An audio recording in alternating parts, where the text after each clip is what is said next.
এর নবীর উম্মতের দল সাহাবায়ে কেরামদের ঈমানটা কেমন ছিল? হযরত তালহা রাদিয়াল্লাহু তাআলা আনহু এর নাম আপনারা শুনছেন তো? একটা ঘটনা বলবো, থাকবেন ইনশাআল্লাহ। একটু খেয়াল করেন সাহাবায়ে কেরাম কেমন কষ্ট তারা করেছেন, অভাব তাদের কেমন ছিল। একদিন হযরত তালহা নবীর দরবারে এসে বলেন, পয়গম্বর 13 দিন পর্যন্ত গো নবী আমি তালহার প্লেটের মধ্যে, দস্তরখানের মধ্যে কোনো খাবার জুটে। 13 দিন পর্যন্ত তালহার দস্তরখানের মধ্যে এক লোকমা খাবারও জুটলো না রে বাবা, এক লোকমা খাবারও জুটে নাই। নবীজি হযরত তালহাকে ডাক দিয়া বলেন, তালহা কাকে বলতেছো জানো? আম্মা জান আয়েশা বলেন, আমরা যখন নবীর ঘর ছিলাম, আমি যখন নবীর সময়ের সাথে এমন একটা সময় পার করেছি, আমাদের 1 মাসের 1 চন্দ্র মাসের চাঁদ যাইত, মাঝখানে আরো একটা যাইত, এরপরে মাস আসতো, মানে 3টা চাঁদ আমরা অতিবাহিত করতাম। এরপরেও আখিরি জামানার পয়গম্বর দোজাহানের বাদশার চূড়ার মধ্যে আগুন জ্বলত না। কেমন কষ্ট তারা করেছেন, কেমন অভাব আল্লাহ তাদেরকে দিয়েছিলেন। হযরত তালহা রাদিয়াল্লাহু তাআলা আনহু নবী বলেন, তালহা কেমন কষ্ট করেছেন। আল্লাহ পাক রব্বুল আলামিন বলেন, আমি সাহাবায়ে কেরামদেরকে পরীক্ষা করেছি। নবী বলেন সাহাবায়ে কেরাম পরীক্ষা দিয়েছেন। কেমন পরীক্ষা দিয়েছেন? হযরত তালহা রাদিয়াল্লাহু তাআলা আনহু নবীজিকে ধরলেন। তালহা রাদিয়াল্লাহু তাআলা আনহু কেমন ছিল? নামাজ পড়েই সালাম ফিরে আবার দৌড় দেয়। কিরাই জোরে বলেন, কি করে জোরে বলেন? নামাজ পড়ে সালাম ফিরে এর সাথে সাথে দৌড় দেয়। কিন্তু একটা সময় গেছে, হযরত তালহা নামাজ শেষ করে কাজ না থাকলে নবীর দরবারে করে থাকতেন। নবীজির মায়া, নবীর চেহারার দিকে আবেগপ্রবণ নজর নিয়ে তাকায় থাকতেন।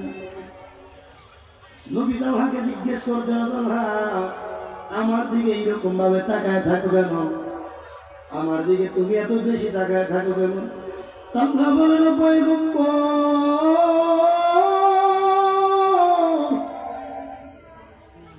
জানি না কখন আপনি দুনিয়া থেকে চলে যাবেন, হয়তো তখন আমি তালহা আপনাকে দেখতে পারবো না রে নবী।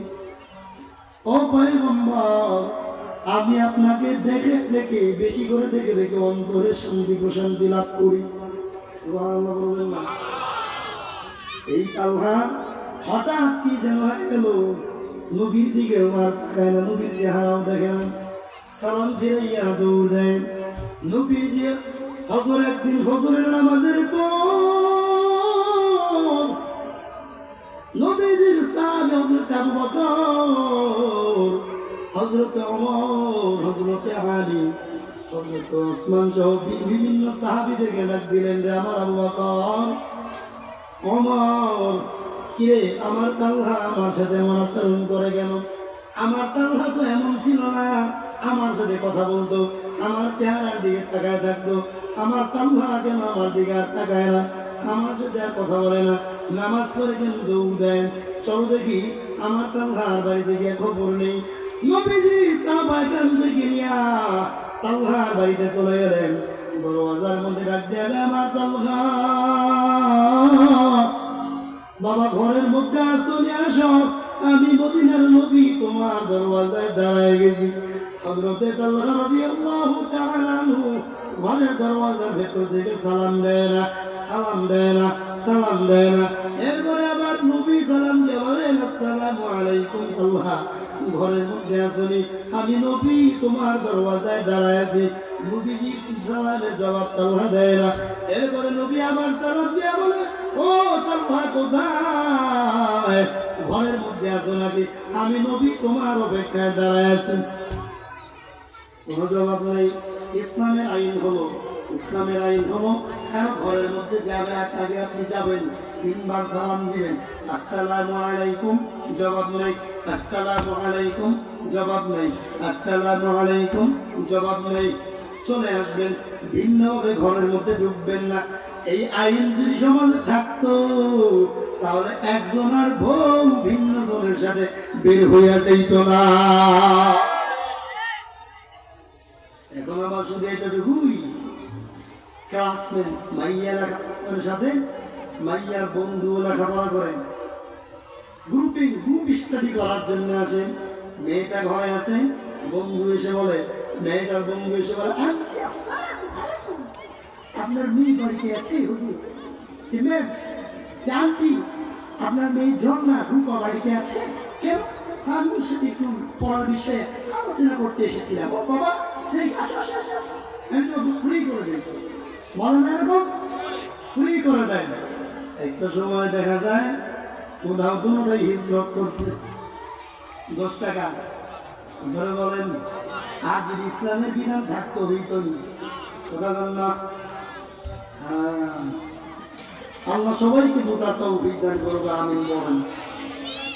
বলতেছিলাম নবীজির সাহাবী হযরত আল্লাহ রাদিয়াল্লাহু তাআলা আনহুকে নবী সালাম দিলেন, সালামের কোনো জবাব নাই। নবীজি চিন্তা করলেন কি আল্লাহকে আমার সাথে রাগ করলেনি, আমি নবী হয়ে সালাম দিতেছি, তাহলে আমার সালামের জবাব দেয়। নবীজি চলে গেলেন, চলে যাচ্ছেন, প্রতিমধ্যে দরওয়াজা করিয়া নবীজির সাহাবী হযরত আল্লাহ পেছন দিক থেকে দৌড়াইয়া গিয়া নবীজির সামনাসামনি